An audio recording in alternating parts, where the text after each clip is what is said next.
real story here for me is the story of the indomitable human spirit.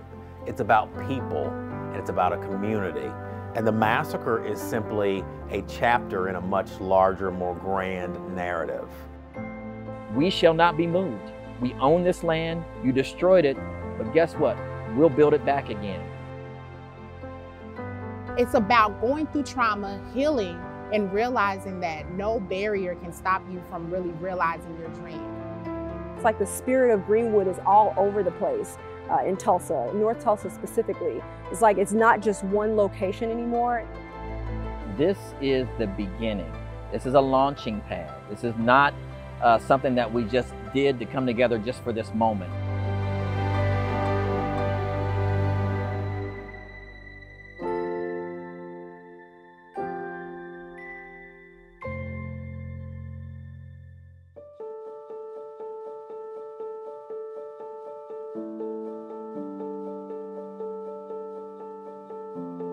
Our North Star is a quote by James Baldwin. Not everything that is faced can be changed, but nothing can be changed until it is faced.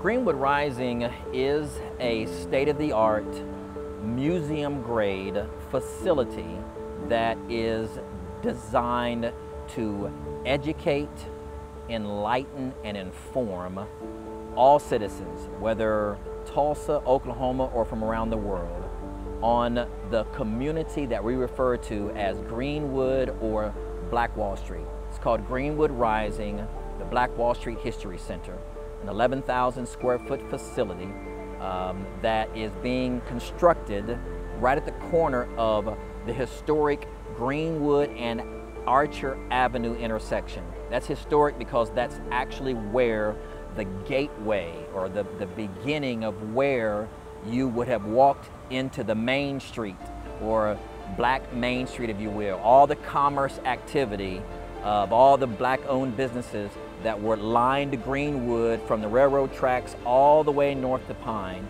was right there. It began at Greenwood and Archer.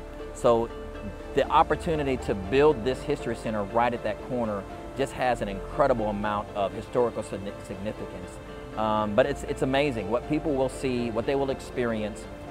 They will understand the entire story, not just a place that focuses on the massacre that took place. What used to be called the 1921 Tulsa Race Riot is more accurately referred to now as the massacre.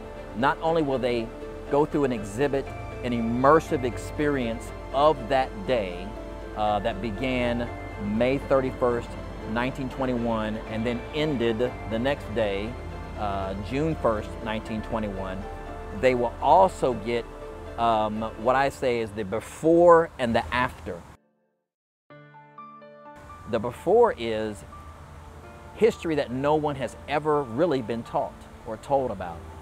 The incredible African-American experience in the Oklahoma Territory at the turn of the century that Oklahoma became for many Black Americans trying to escape the harsh realities of a post-slavery life.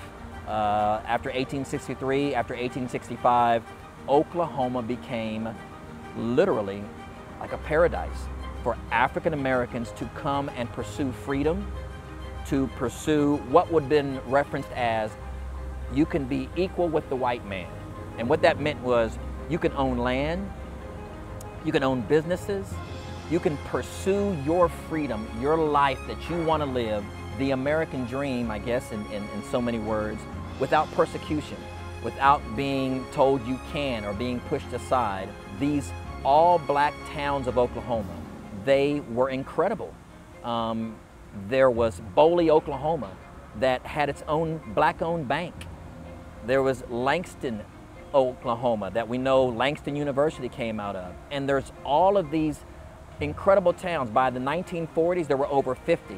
But by 1880, there were already 30 all-Black towns in Oklahoma where African Americans were just, in an incredible way, creating their own destiny in an economic way, in a professional way. So all of that precedes what we refer to as Black Wall Street in Greenwood, because that didn't start till 1906. But you learn this incredible history, you learn about Greenwood, and of course you learn about the destruction, but then you learn what happened afterwards, that this community had this spirit of, we shall not be moved. We own this land, you destroyed it, but guess what? We'll build it back again. That is an incredible story.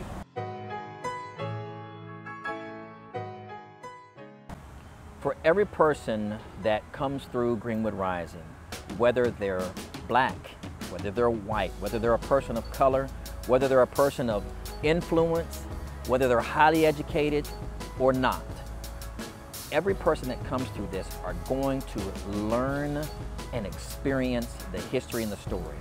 What Greenwood Rising says to this community and really to the world is ground zero for race relations in America is right here in Greenwood of Tulsa, Oklahoma.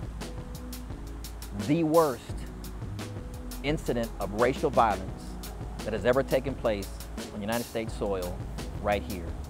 The actual eyewitness accounts of Americans dropping bombs, kerosene bombs on their fellow Americans. That history is here. We're not covering it up anymore. We're not hiding it. We're not going to sweep it under the rug and say, just get over it, it happened a long time ago. Greenwood Rising represents truth-telling, no matter how old the history is, coming here together to acknowledge that this happened.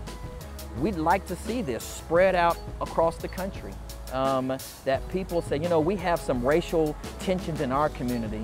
You know, we ought to take a group of people to Tulsa, to Greenwood, experience what they went through, see what they've done to start on some healing. It's not going to be perfect, but at least they've started down that road and they're doing it together.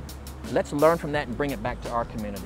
I really believe Tulsa is primed to be a model of what can happen when a community heals over a horrific event and goes down that road together. That's what I want the world to see.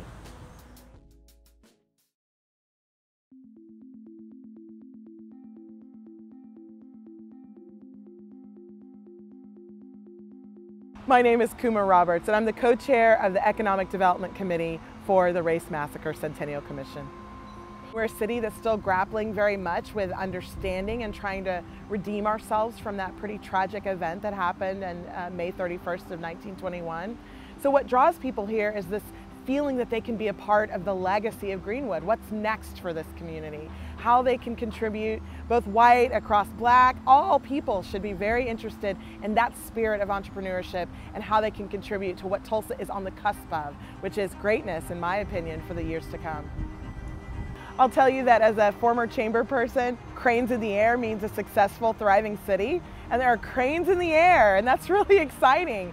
So people are building, and to me that says that we're a city that's coming up, that things are changing. I remember walking downtown at one point, even on a Saturday, and it'd be pretty desolate. So to see that change has been significant, and it's so exciting. I'm asking everyone to come back and see Tulsa now. It's pretty incredible. My name is LaToya Rose, and I'm the owner and operator of Rose Tax Solutions. My business is a full-service boutique tax firm. We do tax preparation, bookkeeping, credit coaching, and business development. We mainly serve small businesses and corporate clients, but we also help just individual households with budgeting and learning how to start businesses so that they can eliminate the wealth gaps that we have in our communities. Really, Greenwood chose me. I've been traveling, living on the East Coast, and so whenever I came back home to visit in 2017, the leadership with the Chamber of Commerce, they thought, hey, we need some young people on Greenwood. My dad has actually been on Greenwood with his bail bonds company since 2005. So I've seen the district just grow and start to boom as far as even people knowing about Greenwood Avenue and being able to come to learn about the stories of Greenwood. So, you know, really more or less like the businesses, everything building up, even the diversity of entrepreneurs. Current day, you know, on the East building, on the storefront side, it's 100%, it's really, well, 85% women-owned businesses. So yeah, just the diversity in the faces that you see who operate their businesses has changed too. The impact of the project of Greenwood Rising and the revitalization of Greenwood will be significant. And people want to be a part of the contribution of what's next. And so it's going to be attracting a lot of people to see and understand how they can factor in. You know, we've got a new Black-owned bookstore here. Well, we've never had that before. There's a revitalization of Black Wall Street as a tech hub. How will that impact the future of people looking to be here and be on the cusp of new apps and new age technology? So there's a lot that's going to draw people right down here. And seeing how Tulsa has reconciled its racial past will also be another draw. People want to see that there is a positive, that we've done that work and that we're on the upswing and things are changing. So the investments in our community, whether it be investing in Greenwood Rising or other businesses, I just really feel like it's going to have an impact so that my daughter, who's 3, you know, when she grows up, she'll have hope, she'll be empowered to be an entrepreneur, to be involved in the community, and to say, hey, be proud to say she's from Tulsa, Oklahoma by way of Greenwood Avenue. The value of economic development, in my mind, goes a little bit towards repairing what was done to this community 100 years ago. And in my mind, the more investment, the more buildings, the more entrepreneurship, the more tax dollars, the more tourism dollars, all of that combined begins to make amends to support the community that really never recovered from 100 years ago.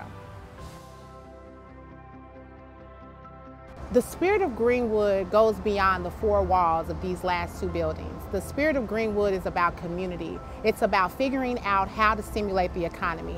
It's about communication, conflict resolution. It's about building. It's about family. It's about going through trauma, healing, and realizing that no barrier can stop you from really realizing your dreams. So the spirit of Greenwood is everywhere. And once people understand that a spirit doesn't die just by one event, then we realize as a community, especially as Tulsans, that no matter what happened in 1921, we can still come together, grow, and be well and prosperous in our businesses, in our families, and in our wealth.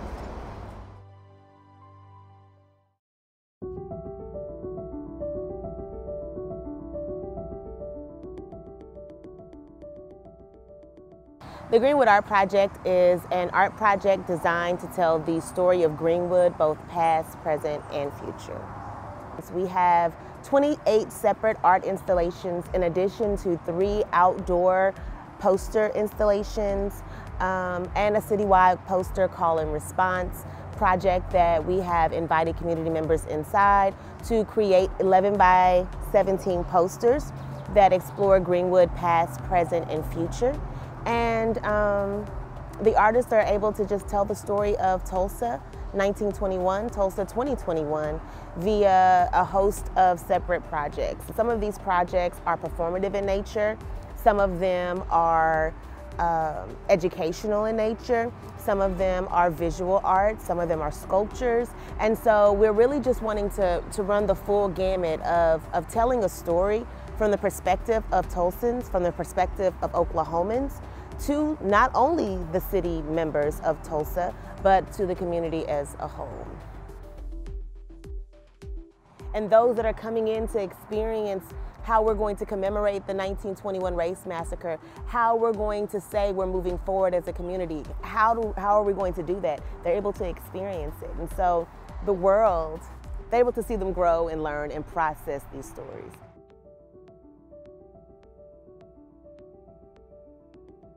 My name is Maisha Gordon-Beals. I am an artist, educator, and researcher. Before I learned about the Greenwood Art Project, I was in the UK and considering moving back to Tulsa. And when I learned about the project, I started reading up on what was, what they were looking to do.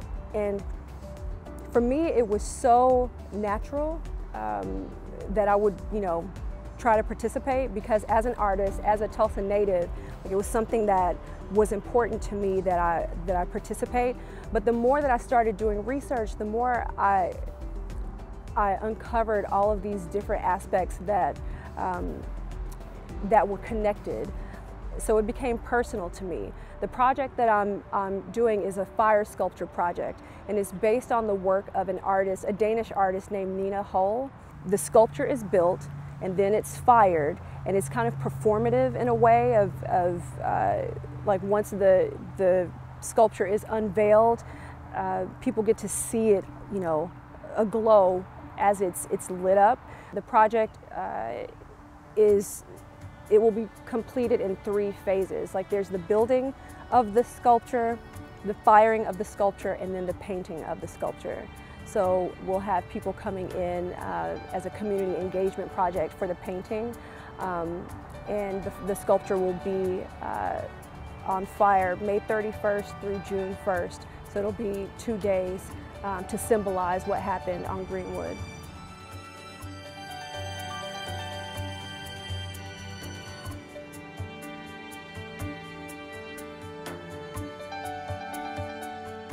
About Maisha and her fire sculpture project here. Like, it is an opportunity to build, like she's physically building an infrastructure. It's a space to fire, which, I mean, it's to build a fire within ourselves, to grow as a community, but then it also can speak to some of the destruction that occurred here in 1921. But through that, beautiful pieces of work are created. And so you get to explore, like, using the ashes to create the glaze that go on the pottery work and ceramic work that could be created in this space. It's a beautiful experience. When you're learning about things that are important that happen in history, I think there's no better way than to incorporate art so that you're experiencing it in a way that engages your full self. And I've seen a lot of people, you know, starting food trucks and, you know, creating albums and, you know, music artists, galleries. There's so much happening that we can't see. It's like the spirit of Greenwood is all over the place. Art has a way to bring communities together. It has a way to build bridges. It has a way to inspire meaningful dialogue. There are people from different walks of life that may never encounter each other, but they are both intrigued by a work of art, and so they go and experience that work of art together. They're able to explore it with people that they may not have normally had the opportunity to interact with. If there's one last thing I want people to understand is that when they come here, they understand that this is not just a one and done. This is not a kumbaya. We came together, we held hands, we sang, now everybody go back to their corners, you know, that this is the beginning. This is a launching pad. We want this to continue to be an area where people come and learn and grow together. So Greenwood Rising is the beginning of something that will stay with us for hopefully 10, 20, 30 years, long after I'm gone. Greenwood in 20 years, in my mind, it is one Tulsa. We've eliminated this barrier between North and South Tulsa, and there's a thriving entrepreneurial community, people of all races joining together and enjoying the city that we know that we're building together. There's not an age mortality difference of you can live longer on this side of town than the other, that we truly have eradicated and eliminated all the disparity across our city. That's what Greenwood looks like. It's truly a part of Tulsa by that time.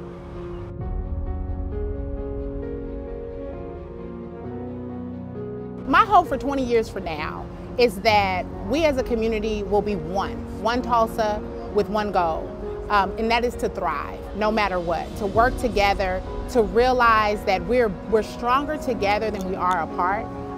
Specifically for my business, I look forward to being expanded, to fully staffed, but then also stimulating and providing jobs for my community as well as the rest of the world. So in 20 years, we can get a lot done once we acknowledge the past, heal, and move forward together so that our children's children can be empowered and have some hope for the future.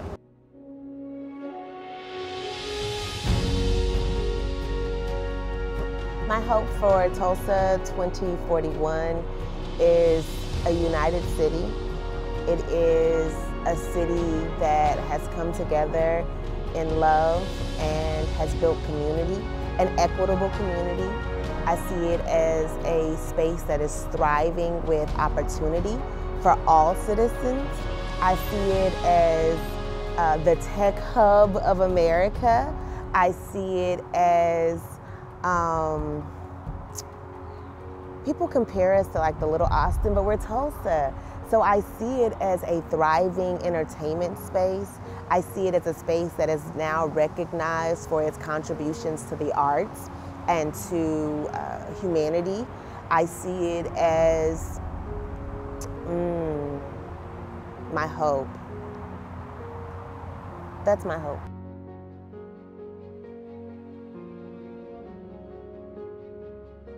In 20 years, I hope Tulsa is sprawling with businesses, museums, galleries, just lots of things where people are doing work that they were meant to do. I think that's part of the spirit of Greenwood. Like, you have all these businesses, but in it's economics, but it's also people doing work that, you know, that is purposeful and meaningful, and it's work that they're, you know, that sustain their families. Like, I hope that in 20 years, everybody is doing work that they want to do. Somebody's asked me before, how will you know that, you know, you've been successful? And since it's 2021, I said in 20 years, 2041, I want that high school student, that child was born this year, that in 20 years when they graduate from any Oklahoma high school, whether it's Tulsa or Oklahoma City or the Panhandle or Hugo and the southeastern part of Oklahoma, that you can put a microphone in any high school student's face and say, do you know about Greenwood? Do you know about the massacre of 1921? And no matter what school they went to, they can say, I sure do. I know a lot about it. You want me to tell you? That will be the success, that no student will ever grow up in Oklahoma and say, I've never heard this before. We will be successful.